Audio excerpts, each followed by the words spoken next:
Something very interesting is going on with SpaceX. What's going on, guys? It's Ricky with TechBot Solutions. Hope that you guys all had an amazing Tuesday.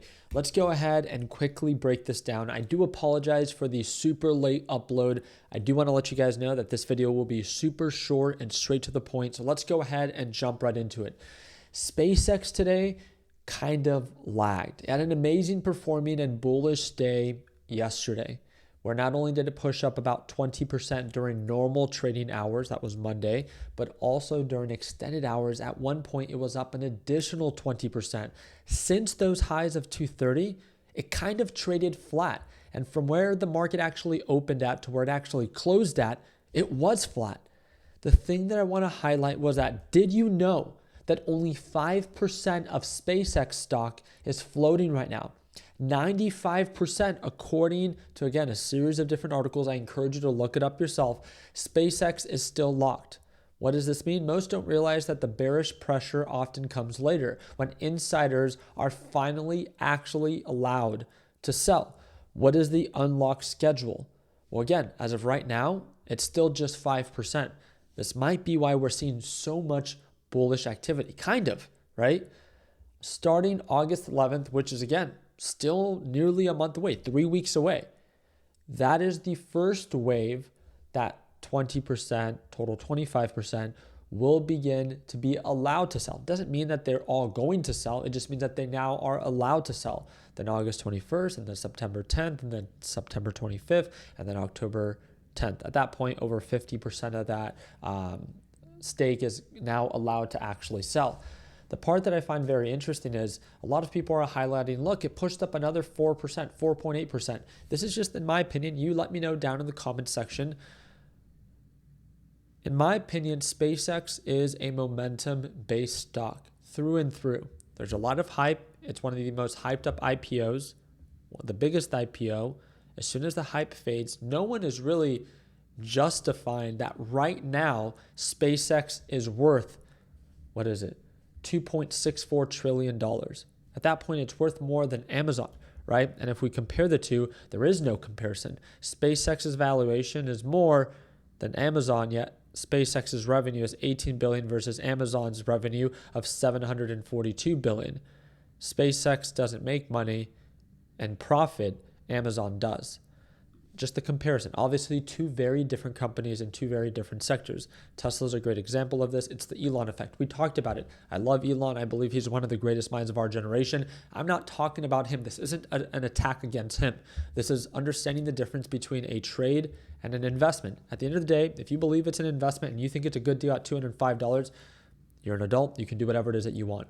With that being said, I think today was a really good sign of, hey, once that momentum begins to slow down, never be afraid to take profits.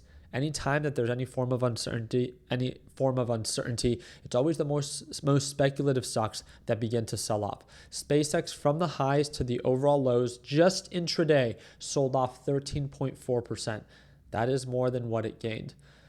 It's relatively right around the same of what it gained. But from the highs to the overall lows, it was 13%. The stock closed 4.8% in the green. Again, sentiment, direction are incredibly important with momentum-based trades. Once that hype begins to fade, if it begins to fade, I'm not saying that it will. Who knows? Maybe SpaceX can break above 230. Maybe it hits 250. Again, it's speculative, right? It's all based off of momentum and price action. You do have to have experience. It's not a safe stock to trade. It's okay to say that and acknowledge that, right? This is why when we've talked about it, especially for beginners, we encourage them to not use leverage and to be mindful of their position size. It's one of the main reasons that I don't even really care to trade it within my live trading sessions, just personally, right? It is very exciting, but it is very risky. So if you're okay with that, then feel free to do it. That being said, if momentum begins to fade, and then price action begins to fall, let's say because of tomorrow, as of right now, we're doing just fine. Market sold off a little bit, but for whatever reason, tomorrow we have the FOMC rate decision. Some of you guys might already be aware, 2 p.m. Eastern time or 1400, right?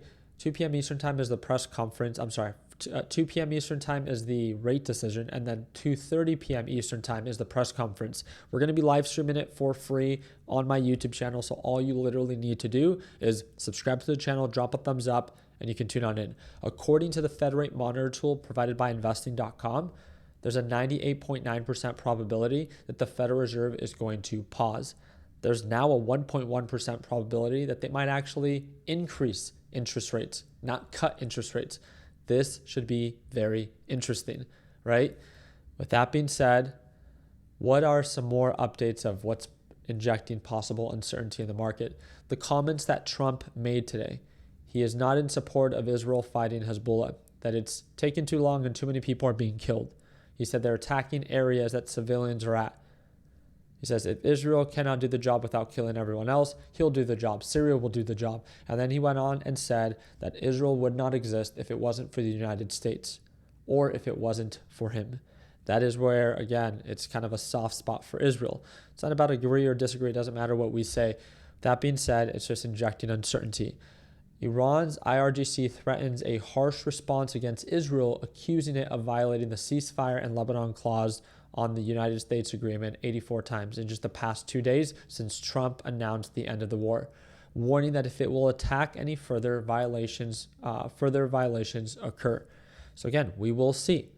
If there's any reason that anything during the rate decision or the press conference, or if there are updates during, what's the tensions that are happening in the Middle East, if any of that begin to cause markets to drop further, right? If we look at it in the 4-hour time frame, markets have a lot to drop if sentiment changes. And if sentiment changes, then momentum is likely to fade. And then that is where SpaceX can begin to fall. And SpaceX has a lot of room to fall. From current highs of right around $206 per share to, let's say, its average IPO price of right around $160, that's about 22% downside. So again, there's so much upside when momentum and direction are in your favor.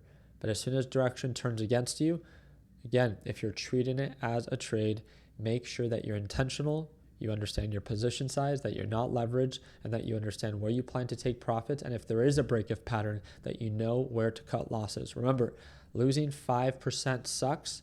Losing 20% sucks a lot more. Your job is not to avoid risk. Your job is to manage it. Again, we'll talk a little bit more about this during tomorrow's live trading session with our LPP team. If you want to tune on in, you can watch me trade live as soon as tomorrow at market open, and it's the second link in the description down below, and you can sign up right now and start watching me trade live as soon as tomorrow. I really do appreciate you guys' time. If you have any questions whatsoever, feel free to comment down below, but I also want to hear your take on it. Are you bullish on SpaceX as a day trade or as an investment? You let me know down below if you think that it's just a short-term rally or actually a long-term catalyst. There is no right or wrong. We're all entitled to our own opinion, and only time will tell, right? I appreciate you guys' time. Like always, let's make sure that we end the year on a green note. Take care, team.